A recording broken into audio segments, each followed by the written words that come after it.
দেখো আজকে মোচা করব। মোচা এরকম সিদ্ধ করে নিয়েছি দেখো, আর আলু ভেজেছি, তার ভিতরে হচ্ছে গোটা জিরে দিয়েছি, ফোড়নে তেজপাতা দেবো আর একটু শুকনো লঙ্কা গোটা দেবো, দিয়ে এটা দিয়ে দেবো।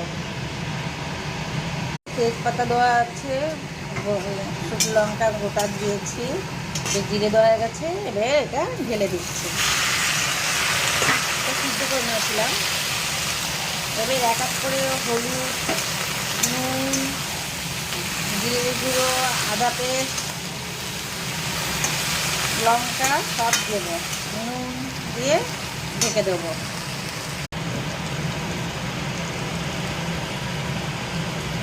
দেখো এবার হলুদ দিয়ে দিচ্ছি, একটু গোটা জিরে গুঁড়ো দিয়ে দিচ্ছি সামান্য, এর লঙ্কার গুঁড়ো দিয়ে দিচ্ছি একটু, আর একটু লবণ দিয়ে দিচ্ছি, আদা পেস্ট দেবো। আর হয়ে গেলে একটু সামান্য মিষ্টি ঘি দেবো, যেটা নিরামিষ করছি, করে তোমাদের দেখাচ্ছি। দেখো ঢেকে রেখেছিলাম, এবার নামাচ্ছি। দেখো হয়ে গেছে। এবার মিষ্টিও দিয়ে দিয়েছিলাম, এবার দিয়ে দেবো একটু ঘি। ঘি দিয়ে দিয়েছি, ঘি, আর দিয়ে দেবো একটু গরম মশলা। যেহেতু নিরামিষ, একটু ঘি দিলে ভাল লাগে খেতে। এইভাবে করে খাবে দেখবে ভাল লাগবে। একটু টানিয়ে নেবো।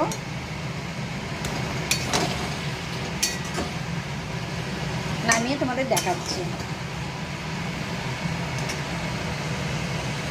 দেখো আমার হয়ে গেছে, এবার নামিয়ে ফেলবো, মানে গ্যাস বন্ধ করে দিচ্ছি। হয়ে গেছে। দেখো কত বড় বড় আলু দিয়েছিলাম, সিদ্ধ হয়ে গেছে, ভেজেছি, দেখো ভেঙেও গেছে।